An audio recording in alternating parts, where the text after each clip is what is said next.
A4C all for Christ. యెహోవా నా విన్నపము ఆలకించి ఉన్నాడు. యెహోవా నా ప్రార్థన అంగీకరించును. ప్రేమమైడా కృపామైడా మా ప్రియ పరలోకపు తండ్రి, శక్తిగల మీ నామమునకు స్తోత్రములు దేవా. అయ్యా, విశ్వాసంతో మీకు విన్నపాలు చేసే వారికి జవాబు ఇవ్వండి ఆయన.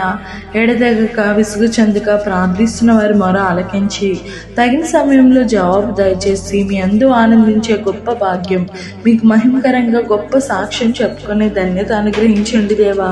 మీ బిడ్డల ప్రార్థన ఆలకించి ఏ సమస్యతో మీకు ప్రార్థన చేస్తున్నారో ఆ సమస్యను తీర్చి యెహోవా నా విన్నపం ఆలకించి ఉన్నాడు, యెహోవా నా ప్రార్థన అంగీకరించును అని ఎలుగెత్తి చాటి చెప్తూ ఎల్లప్పుడూ మీ యందు ఆనందంగాను మీకు మహిమకరంగాను జీవించే ధన్యత మాకు అనుగ్రహించమని వేడుకుంటూ మా ప్రార్థన ఆలకించి దేవుడైన మీకే స్తుతులు చెల్లించుకుంటూ యేసయ్య పరిశుద్ధ నామంలో ప్రార్థించి పొందుకున్నాం పరమ తండ్రి. ఆమేన్.